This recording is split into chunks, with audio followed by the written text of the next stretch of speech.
सभी सगाजनों को जोहार, सेवा जोहार, जय जोहार। मैं गोपी हांसदा और हमारे साथ हैं हमारे माझी बाबा श्री युवराज टुडू जी, नमस्कार। और साथ ही हैं हमारे बड़े भाई मनोज हांसदा जी। तो आज का हमारा विषय है ग्राम सभा को लेकर। तो हम आज माझी बाबा से ये जानेंगे कि क्या वाकई में जो है क्या ग्राम सभा को मान्यता दी गई है, ये पारंपरिक ग्राम सभा को मान्यता दी गई है या किस प्रकार दी गई है या कब से दी गई है, इस विषय पर थोड़ा सा हमें अवगत कराएं।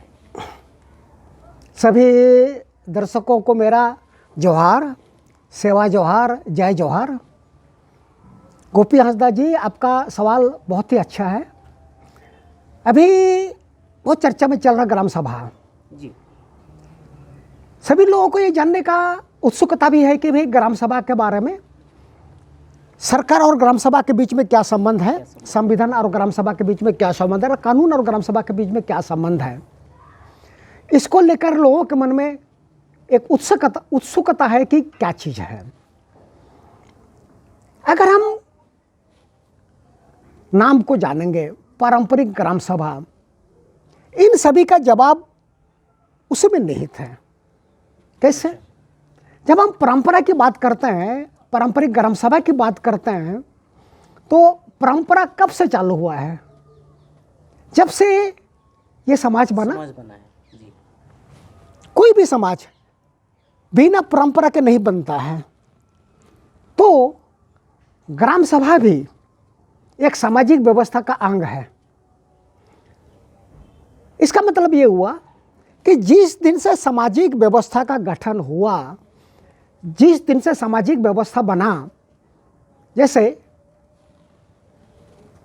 कर हम लोग आदिवासी में पहले क्या होता है, कुछ लोग बसते हैं, फिर गांव को त्यजन करते हैं। पहले गांव का त्यजन करते हैं, उसके बाद जाहिर का विरोध करते हैं, पूजा स्थल जाहिर। उसके बाद माझी बाबा का, नायके बाबा का चयन होता है, और वो सब तय कहाँ होता है? ग्राम सभा में ही। इससे ये स्पष्ट हुआ कि ग्राम सभा उसी दिन से अस्तित्व में आया जिस दिन अतु का त्यजन हुआ, यानी कि गांव का प्रतिष्ठा जिस दिन से हुआ उसी दिन से ग्राम सभा अस्तित्व में आया। जी बिल्कुल। अजता मान्यता की बात है। मान्यता कोई भी परंपरा को नहीं दे सकता है, क्योंकि परंपरा इटसेल्फ एक कानून है। परंपरा जैसे उदाहरण के तौर पर आप क्या मनुष्य को रिकॉग्नाइज कर सकते कि कब से मनुष्य को अधिकार मिला? हाँ, कुछ अधिकार बोल सकते, जैसे फंडामेंटल राइट्स कब से मिला, ये आप बोल सकता है कि 26 जनवरी 1950 से फंडामेंटल राइट्स मिला। लेकिन जो ह्यूमन राइट्स है, जो इसको जो बेसिक राइट्स है, जैसे शादी करने का अधिकार, खाने का अधिकार, बोलने का अधिकार, क्या वो सिर्फ जिस दिन से संविधान लागू हुआ उसी दिन से मिला हुआ है, या जब से ये जन्म लिया उसी दिन से मिला हुआ है? जब से जन्म लिए हैं उसी जब से जन्म लिया है। उसी तरह करके जब मनुष्य जन्म लेते ही उसका अधिकार प्राप्त हो जाता, चाहे वो कोई भी सरकार हो, सभी सरकार ने मनुष्य के अधिकार को मान्यता दिया है। उसी तरह करके जब मनुष्य का अधिकार जिस दिन से जन्म लिया उसी दिन से अगर मिल जाता है, उसका मतलब ग्राम सभा भी ग्राम सभा जब से अस्तित्व में आया तब से उसका अधिकार मिला हुआ है। तो ऐसे भी कहते हैं मजीबा, ये भारत आज़ाद होने के बाद, स्वतंत्र होने के बाद, जब 1950 में संविधान लागू हुआ, तो उसके बाद जो है 1996 से जो है ग्राम सभा को मान्यता मिली है। इस बात में कितनी सच्चाई है, कि इस तथ्य में कितनी सच्चाई है? क्या हमारे पारंपरिक ग्राम सभा को उसी दिन से ही कानूनी रूप से जो है मान्यता दी गई है, या फिर जो है कुछ और बात है?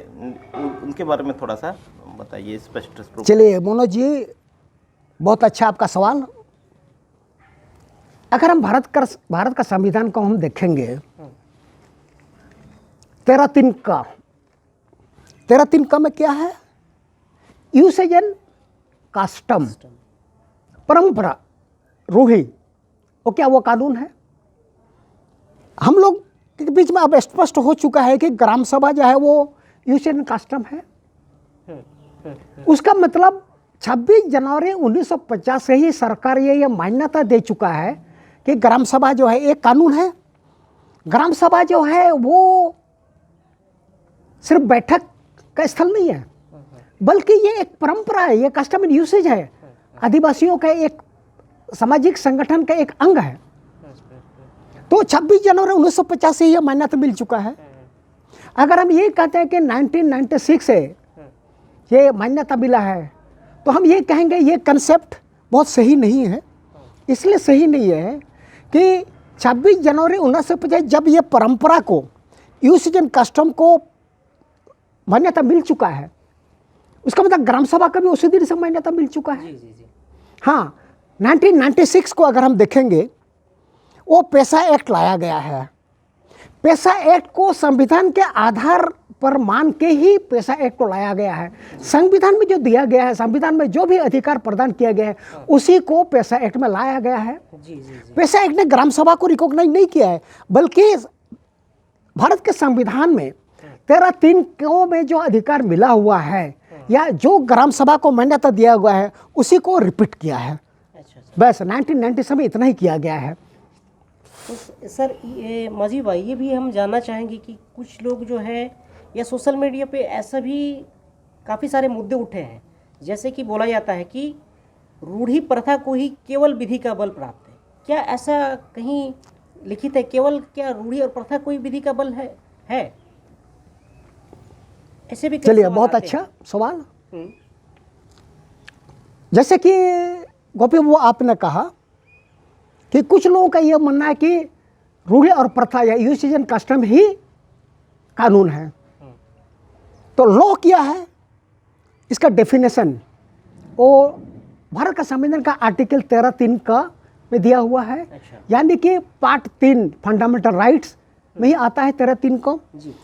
इसका जवाब पाने के लिए तो संविधान को देखना पड़ेगा कि संविधान में क्या लिखा हुआ है। तो हम लोग देखते हैं कि 13(3) का में क्या लिखा हुआ है। आर्टिकल 13 में क्या लिखा हुआ है कि laws inconsistent with or in derogation of the fundamental rights. 3 में क्या लिखा हुआ है? 13(3) में, in this article unless the context otherwise requires law includes any ordinance, order, bylaw, rule, regulation, notification, custom or usage having in the territory of India the force of law। Hindi में क्या लिखा हुआ है?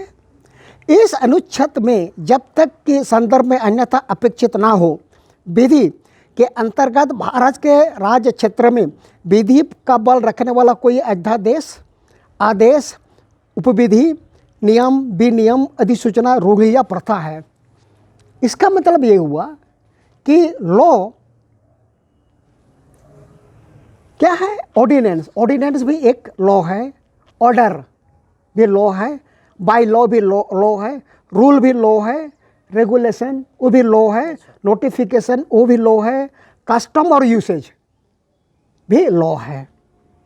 तो ये हम कह सकते हैं कि ये साथ ही साथ हमारे जो कस्टम एंड यूसेज है, इसको भी मतलब लॉ की मान्यता दी गई है, केवल रूढ़ी और प्रथा को ही नहीं। हाँ, जैसे कस्टम एंड यूसेज या रूढ़ी और प्रथा तो लॉ है, ये है। अगर हम देखेंगे छोटानागपुर टेनेंसी एक्ट, क्या ये लॉ है कि नहीं है? छोटानागपुर टेनेंसी लॉ है। लॉ है। तो ये तो रूढ़ी और प्रथा, यूसेज एंड कस्टम नहीं है। नहीं। उसी तरह का हम देखेंगे कि इंडियन पेनल कोड आईपीसी क्या रूढ़ी और प्रथा है? वो नहीं है, वो सरकार द्वारा मान्यता प्राप्त कानून है। उस तरह के जैसे हम देखेंगे कि atrocities act, ST/SC atrocities act, ये कानून है। तो क्या रूढ़ी और प्रथा है? नहीं। तो कानून का शब्द अगर हम बोलते हैं तो इससे ये जाहिर हो गया है कि कानून का मतलब जो भी कॉम्पिटेंट अथॉरिटी बनाया हो, जो भी बाय लॉ या रूल एंड रेगुलेशंस, वो कानून है, including usage and custom. Usage and custom कोई कॉम्पिटेंट अथॉरिटी नहीं बनाया है, ना पार्लियामेंट ने बनाया है, ना विधानसभा में बनाया है, बल्कि ये परंपरा से चले आ रहा एक सिस्टम है। लेकिन कोई भी कानून, चाहे छोटापुर टेनेंसी एक्ट हो, चाहे आईपीसी हो, सीआरपीसी हो, चाहे वो एट्रोसिटी एक्ट हो, चाहे हिंदू मैरिज एक्ट हो, जो भी एक्ट हम देखते हैं वो कोई ना कोई कॉम्पिटेंट अथॉरिटी, चाहे वो पार्लियामेंट हो चाहे वो विधानसभा, उन्हें बनाया है। तो इस तरह करके कोई भी कानून जो भी कॉम्पिटेंट अथॉरिटी, चाहे वो पार्लियामेंट हो चाहे असेंबली हो, अगर वो बनाता है तो वो कानून है। तो इस तरह करके हम देखते हैं कि कानून इंक्लूड्स सब कुछ है। पार्लियामेंट के द्वारा बनाया हुआ कानून वो भी लॉ है, विधानसभा के द्वारा बनाया हुआ कानून वो भी लॉ है, साथ साथ जो यूसेज एंड कस्टम है वो भी लॉ है। तो इस तरह करके ये कहना कि सिर्फ परंपरा ही या रूढ़ी प्रथा ही या यूसेज एंड कस्टम ही कानून है, ये बहुत हद तक सही नहीं है, या हम कह सकते हैं कि ये संकुचित अर्थ में हम कह सकते हैं। अच्छा, और एक सवाल है माझी बाबा आपसे कि तभी जैसे आपने बताया कि ग्राम सभा को आज जो अधिकार मिले हैं, जैसे कि एक विधायिका का भी एक कार्यपालिका का भी और एक है न्यायपालिका का भी, तो जैसे ये जो है तीनों पावर जो जब मिले हैं ग्राम सभा को, तो हम इसको किस अथॉरिटी के रूप में हम इसको बोल सकते हैं? जैसे अभी आपने अथॉरिटी की बात की, तो ऐसा कहीं लिखा हुआ है संविधान में? ठीक है, तब तो फिर संविधान का कुछ आर्टिकल हम चर्चा करेंगे। जी जी। आर्टिकल 12 यानी कि 12 जो फंडामेंटल राइट्स के अंदर में ही है जी। तो आर्टिकल 12 में क्या है, उसमें स्टेट का डेफिनेशन दिया हुआ है। अच्छा अच्छा अच्छा। तो स्टेट क्या है अकॉर्डिंग टू आर्टिकल 12? केंद्र सरकार और पार्लियामेंट, जी जी। राज्य सरकार और विधायिका या विधानमंडल, उसके बाद लोकल अथॉरिटी। लोकल अथॉरिटी भी एक स्टेट है। इस तरह करके स्टेट का डेफिनेशन भारत के संविधान के मुताबिक सिर्फ केंद्र सरकार ही नहीं है, सिर्फ राज्य सरकार ही नहीं है, बल्कि ऐसे भी कुछ अथॉरिटी जो अपने लिए कानून बनाता हो, उस कानून का पालन करवाता हो, अगर कोई उस कानून का उल्लंघन करता हो तो उसके लिए उसको पनिश करने का अधिकार हो। ग्राम सभा में ये तीनों है। ग्राम सभा अपने एरिया के लिए, अपने क्षेत्र के लिए कानून बनाती है, उसका पालन करवाने का अधिकार भी ग्राम सभा को है। जी जी। साथ में अगर कोई भी मेंबर, उसके मेंबर अगर उस नियम को या ग्राम सभा में पारित कुछ भी निर्णय का उल्लंघन करता है तो उसको भी पनिश करने का अधिकार है। तो इस तरह करके ऐसे अथॉरिटी जिसको ये मान्यता प्राप्त है वो एक स्टेट का दर्जा उसको मिला हुआ है। सिर्फ इतना ही नहीं, सुप्रीम कोर्ट के बहुत सारे जजमेंट में, जैसे वेदांता या जगपाल सिंह जजमेंट में अगर हम देखेंगे तो उसमें ये ग्राम सभा को एक अथॉरिटी का मान्यता दिया हुआ है और एक स्टेट का दर्जा प्राप्त है। जी। तो इस तरह करके ये सिर्फ रूढ़िवादी प्रथा सरकार द्वारा मान्यता प्राप्त नहीं है, बल्कि सुप्रीम कोर्ट ने भी इसको माना है कि ये एक अथॉरिटी है। जिस तरह करके ये सरकार एक अथॉरिटी है या कोई मिनिस्ट्री एक अथॉरिटी है, उसी तरह के ग्राम सभा भी एक अथॉरिटी है। ग्राम सभा भी एक मान्यता प्राप्त सरकारी संस्था के तौर पर काम करती है। और एक चीज़ माझी बाबा कि ऐसे भी कई बार जो है सवाल खड़े होते हैं, या हमारे जो भी यूथ है, आदिवासी यूथ है, ये सवाल बार बार पूछा जाता है कि क्या ये जो हम अभी जो बात कर रहे थे कि ये जो कस्टम एंड यूसेज है, यानी रूढ़ी और प्रथा, एक लॉ है आपने बताया, और ये जो है हमारा जो व्यवस्था है ये एक कॉन्स्टिट्यूशनल अथॉरिटी यानी स्थानीय प्राधिकारी के रूप में हम कह सकते हैं। तो ये क्या केवल 5वीं या 6ठी अनुसूची में ही ये लागू है, क्या यही हम कह सकते हैं, या किसी अन्य क्षेत्रों में भी ये लागू है? बहुत अच्छा, इसका भी क्लियरिफिकेशन हो जाना चाहिए। जी जी। मान लीजिए कि शेड्यूल एरिया के बाहर कोई भी या संथाल या कोई भी कम्युनिटी है, शादी होती है। जी जब शादी होती है तो क्या वो सरकार मान्यता नहीं देती है? देती है। जी जी आज एक बच्चा पैदा होता है,